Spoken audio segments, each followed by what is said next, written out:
What's up, guys? DVB here with Dynasty Life. Today, I'm going to bring you the my top 10 wide receiver rankings for 2022 redraft. I'm going to give you number 6 through 10 right now. So, number 10 is going to be Deebo Samuel. Okay, he's going to be my wide receiver 10 for this year. Deebo, wide receiver 2 last year, 18.7 points per game, which was great, but a lot of rushing. And this year, that is my worry about him. 8 rushing touchdowns last year. I don't see that happening this year. He complained about rushing, complained about the contract, even asked for a trade. So he doesn't want that role anymore. He just wants to be a wide receiver. He probably still get some rushing work here and there, but not like he saw last year. Those 8 touchdowns, I don't think that happens again. I think last year was a ceiling for Debo, so I don't want to draft him at that. So I do see him taking a little bit of a step back, especially Trey Lance is there now as well. So a lot more, rushing is going to be going into that for Trey Lance. He's going to be taking some of those carries, and 120 targets last year for Deebo Samuel. I don't know how much that increases with Trey Lance and being able to rush the football like he can. So we'll see what happens there. So I do have him still, as a top 10 guy. He's my number 10, but that's why I have him this year at 10 for Deebo Samuel. So my number 9 guy this year is going to be Keenan Allen. Okay, the last like 5 years he's had 100 catches every single year. So I don't see why that would change this year. Herbert, another year under his belt, could be again top 3 quarterback like he was last year. 40 touchdown passes. Keenan Allen and Mike Williams will benefit from that. Last year, Keenan Allen had 6 touchdowns. So maybe that goes into double digits. Maybe that doesn't, but he's still going to give you that 100 catches, 1,100 yards, and a decent amount of touchdowns to still be, in that top 10 range, right around that top 10 area. So that's why I have him there as my number 9. My number 8 guy is going to be Tyreek Hill, Cheetah. Yes, he left from Patrick Mahomes, went to a massive quarterback change. I'm not saying Tua is anything like Patrick Mahomes because he is not, but he doesn't need to be. So in this new offense now that they're running in Miami, a lot of short stuff, okay, which is what Tua does best.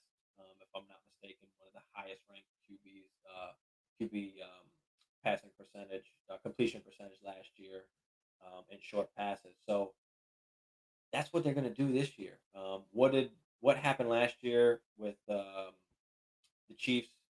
They stopped letting Tyreek Hill get behind them, and they started playing that cover 2, let everything stay in front. So the Chiefs had to change their whole offense last year, the whole second half of that season, where they just did everything short, crosses, slants, and screens. Okay, Cheetah was, if I'm not mistaken, the number 1 wide receiver for screen passes last year. So they're going to be doing the same thing now there in Miami. So 110, 111 catches, whatever he had last year. I still expect that to happen now in Miami. I mean, I think there's upwards of about 200 targets to go that are missing from last year. So there's plenty to go around there, and they paid him, so they're going to give him the football. So that's why I have Cheetah still there as my top 8. And let's not forget, guys, he was still a top 10 guy with Alex Smith at quarterback. Let's not forget that. I know that was a little ways ago, but this guy can do it with anybody there. My number 7 guy is going to be Mike Evans. Okay, this year, huge opportunity for Mike Evans. He may very well lead the NFL in receiving touchdowns this year. Tom Brady, there again, another 40 touchdown season. Mike Evans will benefit from that. No Chris Godwin, no Gronk. So and no who else did I mention there? No Gronk and no Godwin and no AB, right? No AB. So now plenty of opportunity for Mike Williams to catch a ton of touchdowns. And Tom Brady looks for him in red zone. I think he was like top 3 in targets, red zone targets, top 3 in touchdowns, inside the 5 yard line there. So, Mike Evans, big red zone guy, so that will help him. And that's why I have him as my number 7 this year, but very well could finish up top 5 if he winds up leading the NFL in receiving touchdowns. And my number 6 guy, a lot of people not going to like me for this one, but Devonta Adams.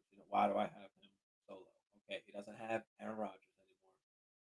He's not going to be force fed that football like Aaron Rodgers did. David Carr, great quarterback, um, not a great fantasy quarterback. I think he's thrown only over 30 touchdowns once. So he's averaging about 25 touchdowns the last, 5 years or so. Last year, I think he was about fifth in pass attempts, and even still, only 23 touchdowns.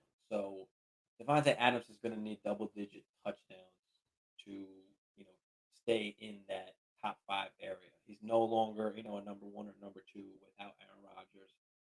Not saying that David Carr is a bad quarterback, of course, but there's a lot of guys over there. There's a lot of mouths to feed. David Carr will just spread the ball around. That's just how he plays. That's what he does. So I still have, of course, Devonta Adams in that top 10, just pure talent alone. He'll get the football. I don't expect him to have that 160, 170 targets like he did in Green Bay, probably more like 140, 150. But he'll still finish in that top six there. So anyway, that's my wide receiver rankings for 2022, 6 through 10 for redraft here coming up. I know everybody's got drafts coming up in the next month or two as the season is headed our way. So I'll be coming out with more rankings, just quick little things like this. I'll hit you with 1 through 5 on the next video, so y'all can stay tuned for that. But as of now, I'm out, and I'll see you on the next one.